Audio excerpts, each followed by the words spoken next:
Hi అండి. Hello, నమస్తే. అందరూ ఎలా ఉన్నారు? బాగున్నారా? Welcome to Surekha kitchen.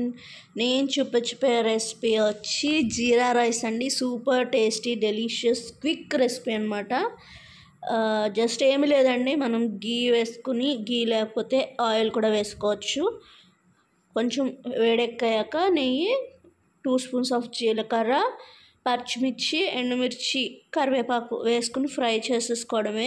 అంతే అండి, చాలా సింపుల్ మెథడ్. ఇంటికి ఎవరైనా గెస్ట్లు వచ్చినా అండ్ మన జర్నీస్, ఎక్కడైనా జర్నీలో ఫుడ్కి ఇబ్బంది పడకుండా పట్టుకెళ్ళాలన్నా, అలాగే లంచ్ బాక్స్గా కూడా చాలా పర్ఫెక్ట్గా ఉంటుందండి.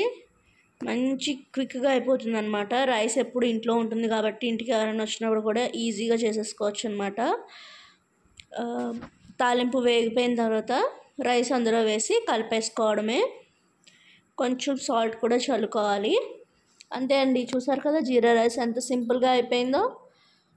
ఇప్పుడు దీనికి కాంబినేషన్గా ఎనీ రెసిపీ కర్రీ అయినా మనం యాడ్ చేసుకోవచ్చు అండి, చాలా బాగుంటుంది. పప్పు అయినా బాగుంటుంది, పన్నీర్ కూర, ఆలూ కుర్మా ఏదైనా బాగుంటుంది.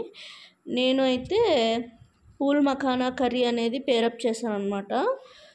చాలా సూపర్ టేస్టీగా వచ్చింది రెసిపీ, పూల్ మఖానా కర్రీ. ఆ రెసిపీ అనేది నేను తొందరలోనే పోస్ట్ చేస్తాను.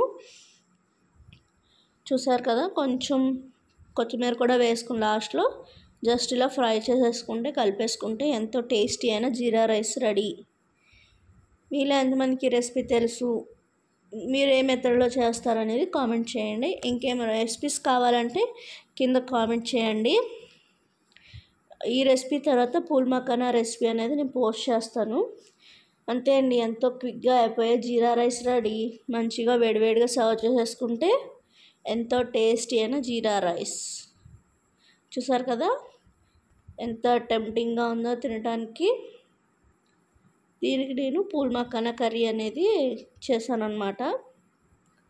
Thank you for watching. Like, share, subscribe. Bye bye. Please అండి, లైక్ చేయండి.